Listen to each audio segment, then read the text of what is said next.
بسم الله الرحمن الرحيم والصلاة والسلام على سيدنا Mohammed sallallahu alayhi wa sallam. Séance numéro 7 sur le cours des applications niveau bac 1 sciences maths l'année scolaire 2021-2022. On va continuer la correction de nos exercices que j'ai donné la séance précédente. On a déjà corrigé l'exercice numéro 1. Maintenant, nous allons passer à l'exercice numéro 2. On a G, une application définie de R vers R qui a tout x en associé son image qui est 3x au carré moins 1. Montrons que f est non injective. On a, par exemple, f de 1 est égal à 3 fois 1 au carré moins 1. Qui est égal à 3 fois 1 c'est 3, 3 moins 1 c'est 2. Et f de moins 1 est égal à 3 fois moins 1 de tout au carré moins 1. 3 fois moins 1 de tout au carré c'est 3, 3 moins 1 c'est 2. Donc, comme vous voyez, f de 1 est égal à f de moins 1. Comme vous voyez, l'élément 2 de l'ensemble d'arrivée a deux antécédents qui sont différents, 1 et moins 1. C'est-à-dire que f est non injective. L'élément 2 de l'ensemble d'arrivée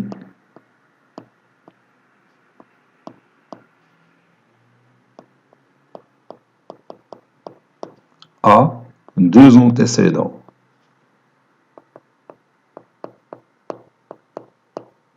A deux antécédents, moins 1 et 1.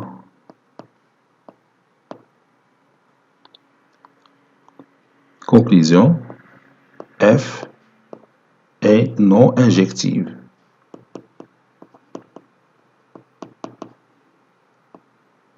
Donc, si tu trouves dans une application un élément de l'ensemble de départ, au moins un élément de l'ensemble de départ qui a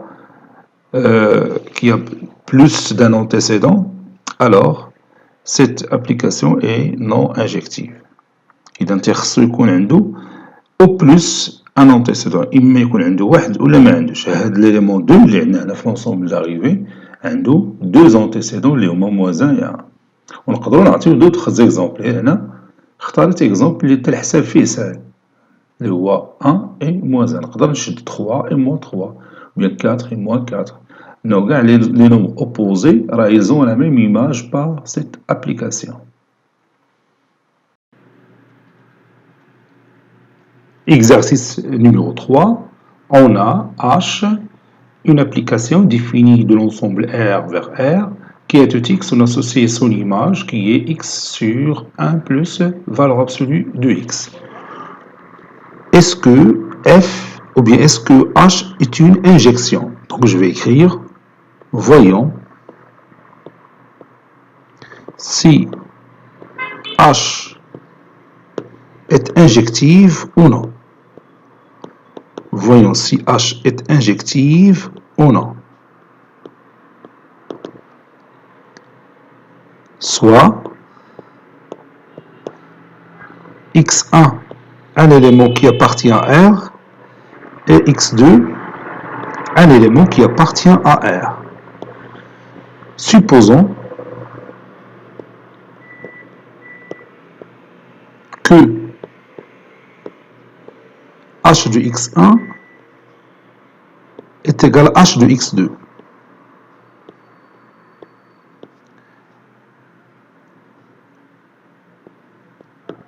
Et voyons si x1 égale à x2 ou non.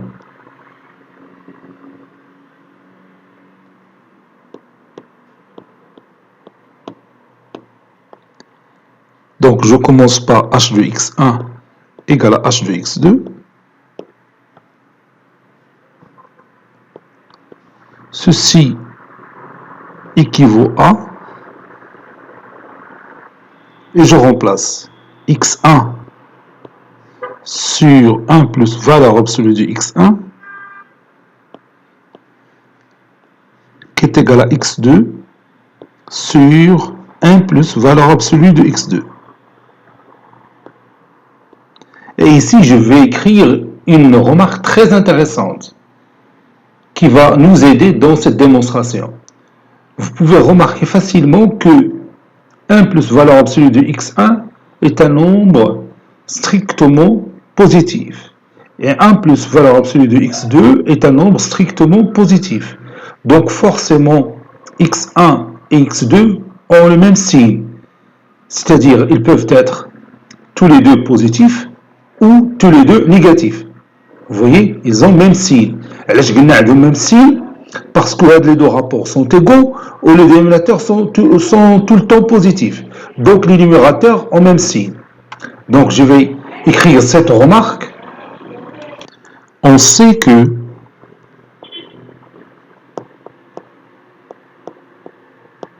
valeur absolue du x1 est supérieure ou égale à 0 et valeur absolue de x2 est supérieure ou égale à 0.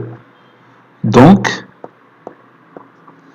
1 plus valeur absolue de x1 est toujours supérieur strictement à 0. Et 1 plus valeur absolue de x2 est toujours supérieur strictement à 0. Par conséquent,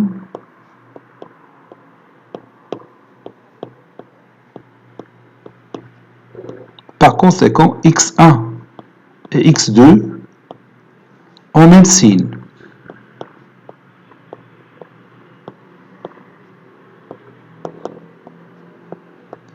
Donc, on aura deux cas à discuter. Premier cas. Si x1 et x2 sont positifs. x1 et x2 sont positifs.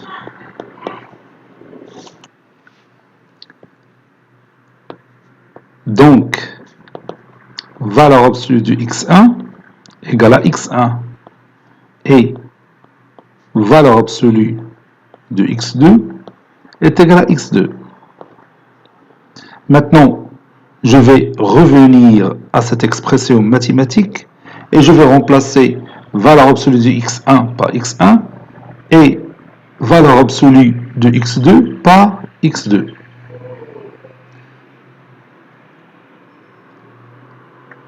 Par suite,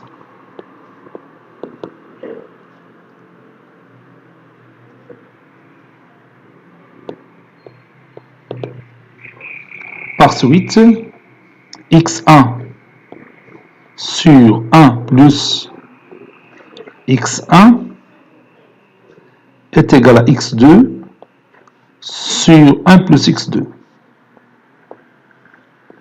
Et je continue, c'est-à-dire x1 facteur de 1 plus x2, c'est-à-dire x1 plus x1 fois x2, est égal à x2 facteur de 1 plus x1, c'est-à-dire x2 plus x1 fois x2. Et j'élimine ça, il nous reste x1 est égal à x2. Donc, h est injective dans ce premier cas. Voyons le deuxième cas.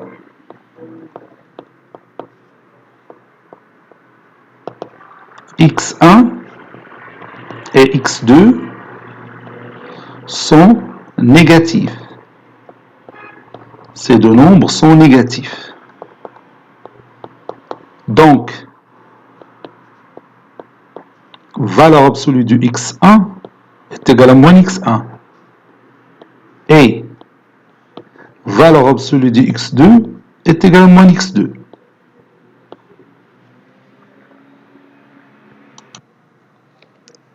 Par suite, je vais revenir à mon expression mathématique de départ qui contient la valeur absolue de x, et je vais remplacer la valeur absolue de x1 par moins x1 et la valeur absolue de x2 par moins x2. Par suite,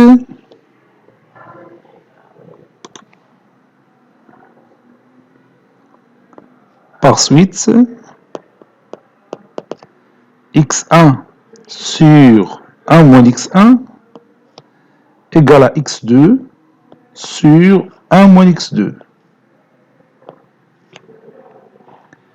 Ceci équivaut à x1 facteur de 1 moins x2, c'est-à-dire x1 moins x1, x2 est égal à x2 moins x1, x2. Donc je peux éliminer x1, x2, donc ceci implique que x1 est égal à x2. Donc comme vous voyez, dans le deuxième cas aussi, on a l'application H est injective. Donc c'est le seul deux cas qu'on a, parce qu'on ne peut pas dire que x1 et x2 ont deux signes différents, parce que nous avons déjà démontré qu'ils ont le même signe. Donc ils sont soit tous les deux positifs, soit tous les deux négatifs. Conclusion, quel que soit x1 appartenant à R, quel que soit x2 appartenant à R, h de x1 égale à h de x2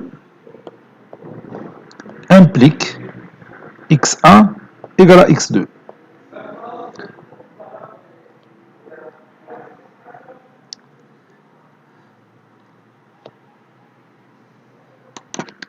Ceci équivaut à dire que H est injective.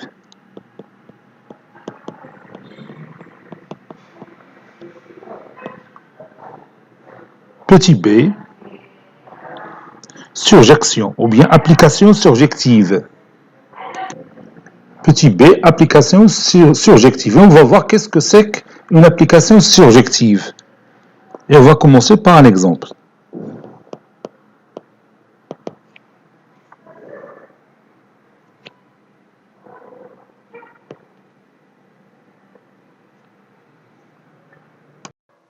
Soit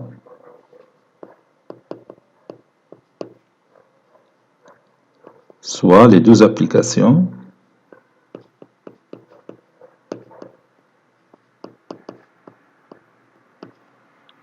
F et G suivantes.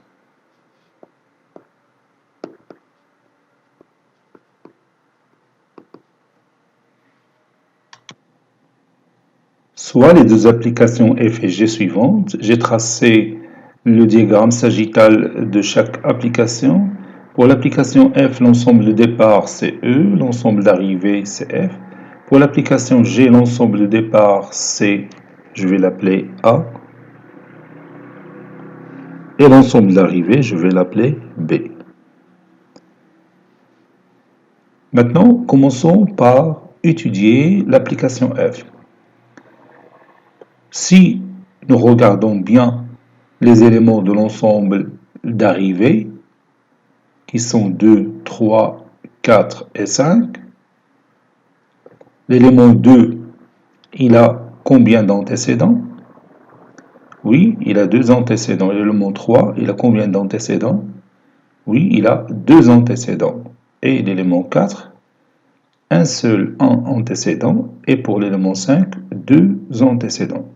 Donc, que peut-on dire de chaque élément de l'ensemble d'arrivée?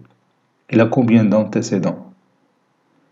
Oui, chaque élément de l'ensemble d'arrivée a au moins un antécédent dans l'ensemble de départ. يعني كل عنصر من مجموعة الوصول عنده على الأقل سابق في مجموعة الانطلاق. على الأقل سابق يعني واحد ولا جوج ولا أكثر. Donc, comme vous voyez, chaque élément de l'ensemble d'arrivée F a au moins un antécédent dans l'ensemble de départ E. Dans ce cas, on dit que F est une application surjective. On dit que F est une application surjective. Pour l'application G, vous voyez que l'élément 2 a 2 antécédents qui sont A et B. L'élément 4 n'a pas d'antécédent. L'élément 8 a un seul antécédent. L'élément 11 n'a pas d'antécédent. 12 a deux antécédents. Puisque l'élément 4 n'a pas d'antécédent, on dit que f n'est pas une application surjective. Puisque l'élément 4 على الأقل يكون عنصر واحد بلا ما نهضروا على نتكلموا على 11. 4 n'a pas d'antécédent, donc c'est une application non surjective. يمكن تاني تقول 11 n'a pas d'antécédent, donc l'application est non surjective. باش تكون surjective خص يكون chaque élément بدون استثناء chaque élément de l'ensemble d'arrivée a au moins un antécédent. على الأقل يكون عنده واحد السابق. بحال درك 4 ما عندوش السابق و11 ما عندوش السابق. Donc هاد l'application G n'est pas surjective. عندك تخلط لك مع l'injective. Une application injective. Attention, ne confond pas l'application surjective avec l'application injective. Pour l'application injective, il est injectif, c'est chaque élément de l'ensemble d'arrivée à au plus, على الأكثر, au plus un antécédent dans l'ensemble de départ. Mais pour l'application surjective, on dit que chaque élément de l'ensemble d'arrivée a au moins un antécédent dans l'ensemble de départ. Alors, de balade au plus ou au moins. Au plus, tu diras l'injection, au moins, tu diras la surjection. Donc, je vais écrire ça. Juste au-dessous du diagramme sagittal de l'application F, on va écrire ça. Chaque élément, chaque élément de F a au moins un antécédent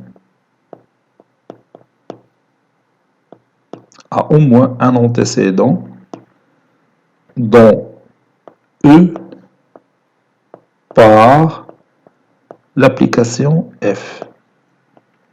On dit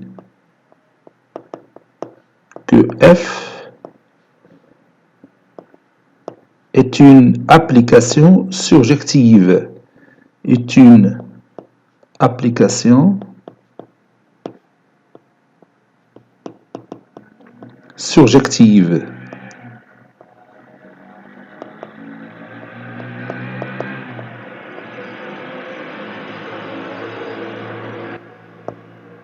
Ou F est une surjection. Ou F est une surjection.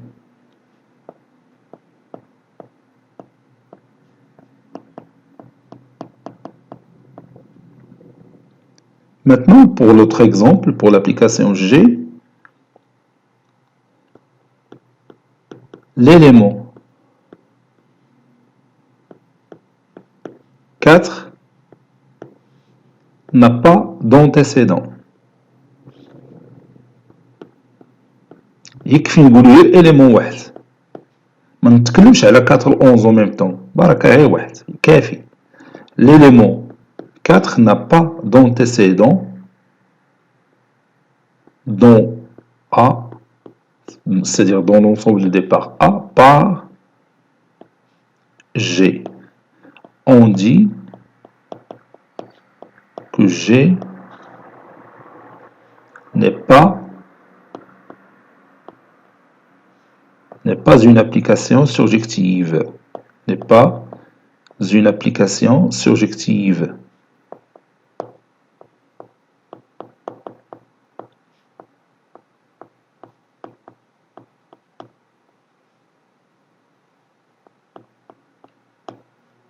Voilà. Et maintenant, nous allons écrire la définition d'une application surjective. Quand est-ce qu'on dit qu'une application F définie d'un ensemble E vers un ensemble F est surjective? Allez-y, écrivez la définition. Quand est-ce qu'on dit qu'une application F définie d'un ensemble E vers un ensemble F est surjective?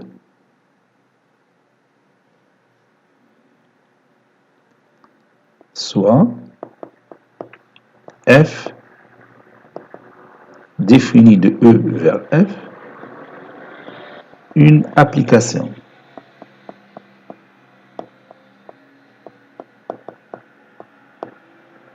On dit que F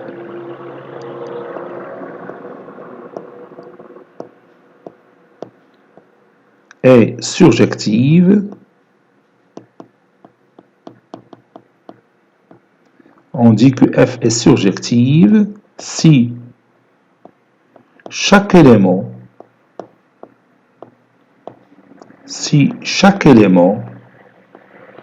de l'ensemble d'arrivées,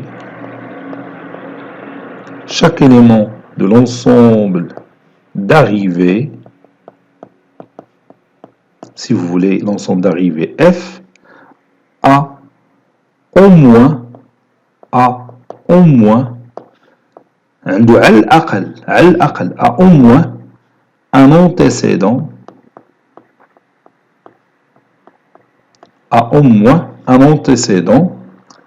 dont l'ensemble de départ E,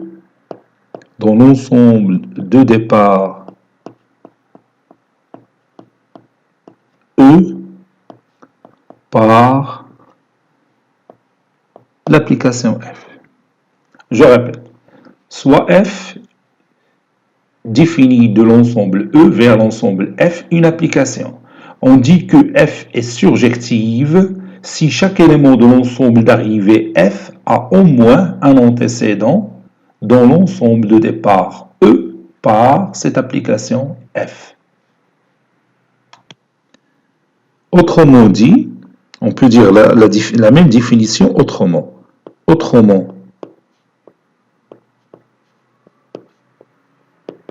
Autrement dit, pour tout y appartenant à F, pour tout y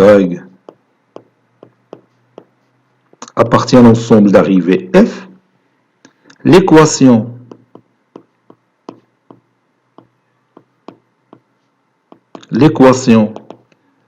y est égale à f de x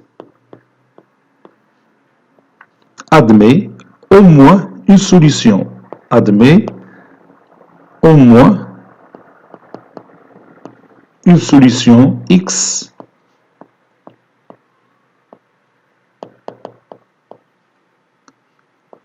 X dans E. يعني ملي غتكون هاد ليكواسيون y est égale à f de x عندها سوليسيون ديال x au moins une solution x يعني غتلقى x إلا لقيتي x c'est-à-dire que il a un antécédent على الأقل. إلا لقيتي plusieurs x qui vérifient cette équation يعني هذا l'élément y راه عنده plusieurs antécédents. وحنا قلنا في la définition خص chaque élément de l'ensemble d'arrivée يكون عنده au moins un antécédent على الأقل يعني واحد السابق يعني 1 2 3 4 5 فما فوق من 1 للفوق. المهم إلا ما كانش عنده إلا كان عندك ان élément إلا لقيتي ان élément de l'ensemble d'arrivée اللي ما عندوش l'antécédent donc cette application n'est pas surjective. C'est-à-dire نقدروا نكتبوا ثاني هاد لا فراز autrement c'est-à-dire وهذه اللي خصك تعقل عليها مزيان انا نكتبها كاع بالاحمر quel que soit y appartenant à F, il existe au moins x appartenant à E tel que y est égal à f de x. يعني أي عدد خديتيه من l'ensemble d'arrivée اللي هو l'ensemble F يوجد على الأقل il existe au moins un x qui appartient à l'ensemble de départ tel que y est égal à f de x. وهذه اللي بدنا نخدمو في التمارين مهمة بزاف.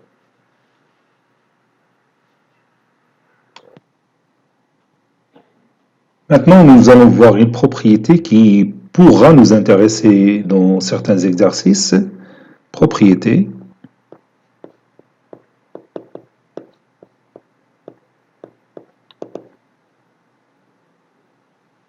Soit F, une application.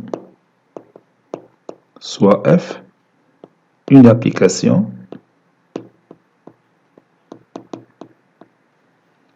de E vers F, d'un ensemble E vers un ensemble F.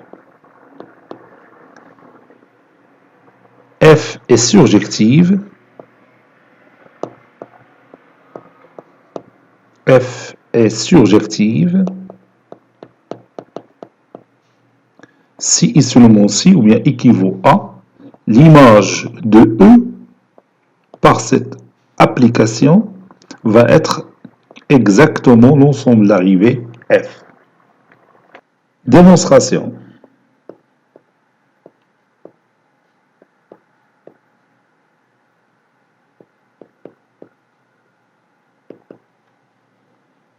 Supposons que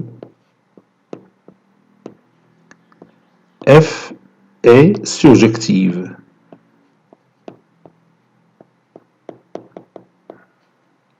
Et montrons que F de E est égal à F.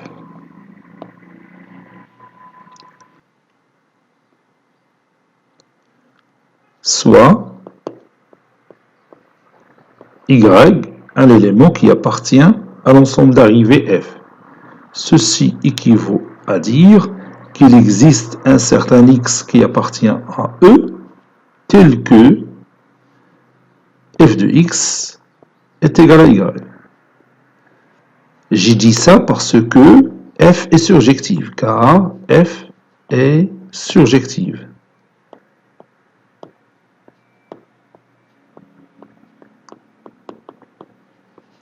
Ceci équivaut à dire que Y appartenant à F de E. Tout simplement. Donc, F de E est égal à F. Et c'est terminé.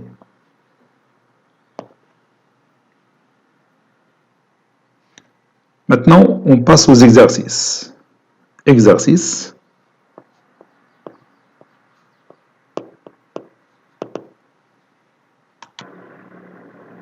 Exercice 1, soit F, une application définie de R vers R qui a tout X en associé son image qui est 4X moins 1. Montrer que F est surjective. Petit 2, ou bien exercice 2, on considère G, une application définie de R vers l'intervalle 3 plus l'infini qui a tout X en associé son image qui est X au carré moins 8X plus 19. G est-elle surjective? Troisième exercice, soit H, une application définie de R vers R qui a tout X en associé son image qui est X au carré moins 4X plus 1. Petit a montré que quel que soit X appartenant à R, H de X supérieur ou égal à moins 3. Petit b, H est-elle surjective? On va répondre à l'exercice numéro 1 et l'exercice numéro 2 maintenant. Prenez votre cahier de brouillon et répondez à l'exercice numéro 1 et l'exercice numéro 2. لأنه بغينا نصحوهم دروك.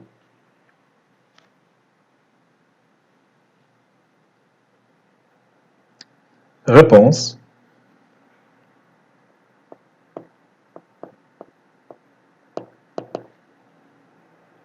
On a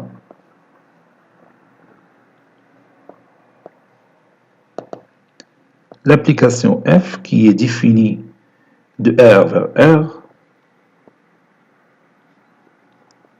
et qui a tout X, on associe son image qui est 4X moins 1. Je fauche 4X moins 1, voilà, c'est ça. Montrons que F est surjective. Montrons que F est surjective.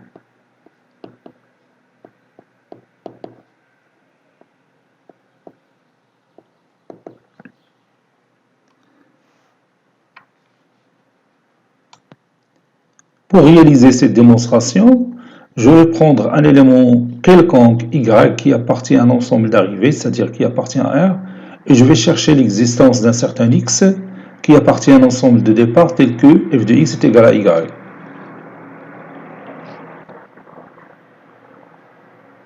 Soit Y, un élément qui appartient à R. Est-ce qu'il existe un certain x qui appartient à R, tel que f de x est égal à y.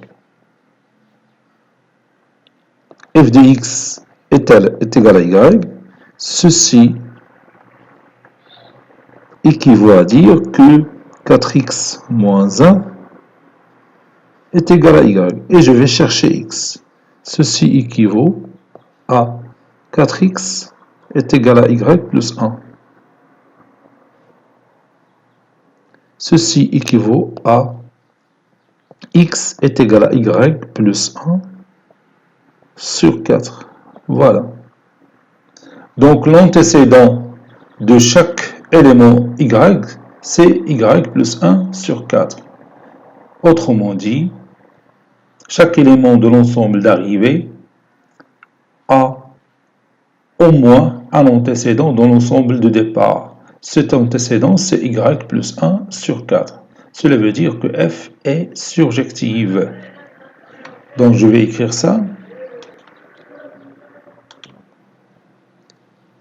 Donc, chaque élément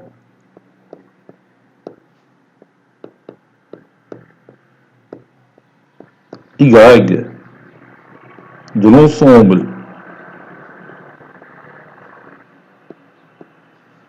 d'arrivée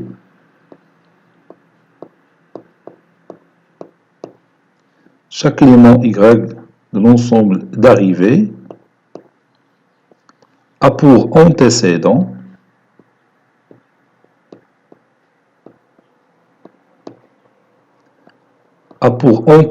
x, c'est-à-dire y plus 1 sur 4, qui est un élément de l'ensemble de départ.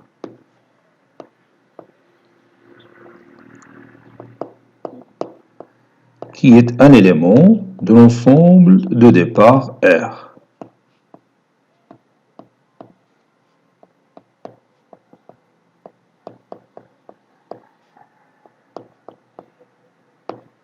Conclusion, F est surjective.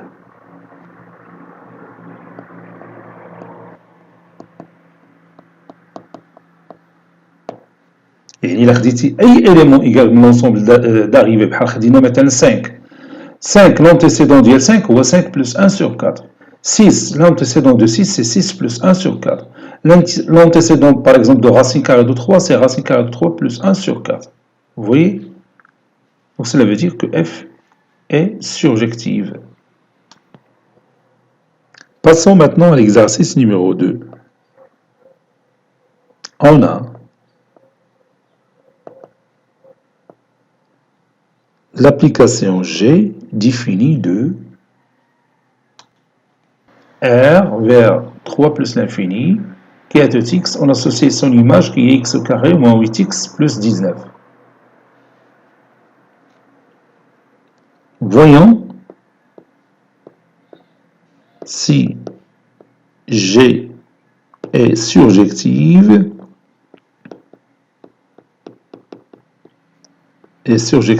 ou non.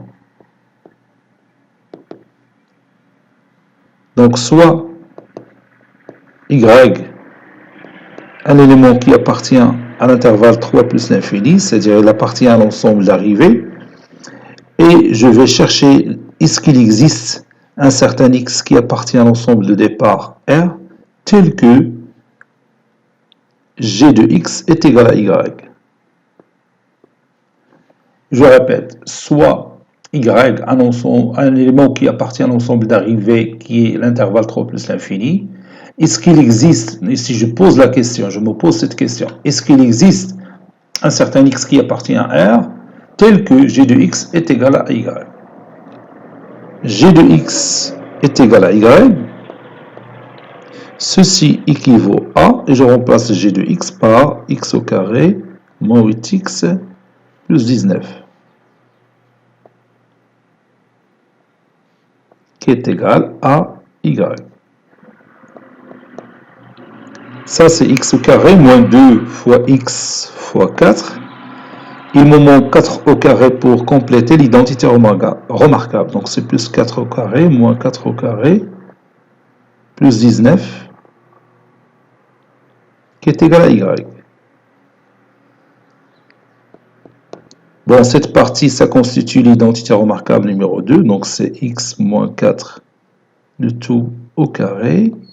Moins 4 au carré plus 19, c'est moins 16 plus 19, c'est plus 3. Oui, c'est plus 3, qui est égal à y. N'oubliez pas que je cherche x en fonction de y. Donc x moins 4 le tout au carré est égal à y moins 3.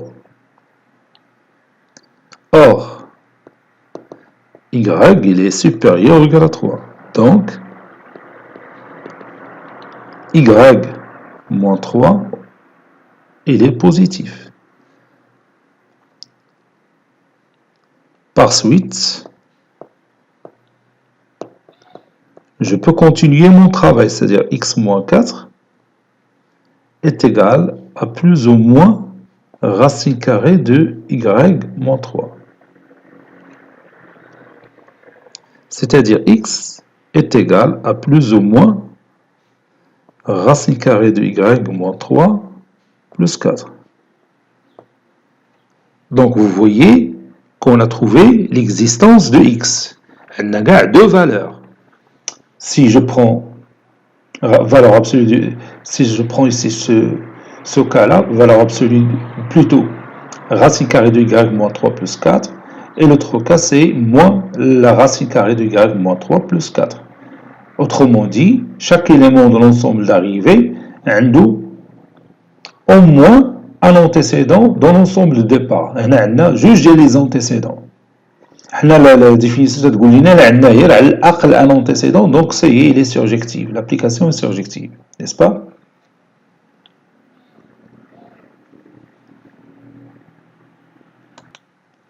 Si vous voulez, chaque élément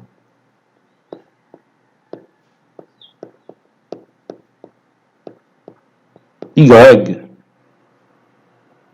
de l'ensemble d'arrivée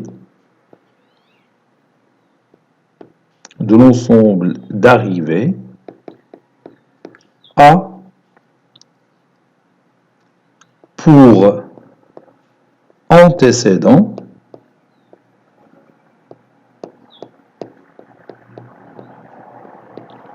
plus ou moins racine carrée de y moins 3 plus 4. Vous voyez qu'il y a deux antécédents. Donc, l'application G est surjective. L'application G est surjective.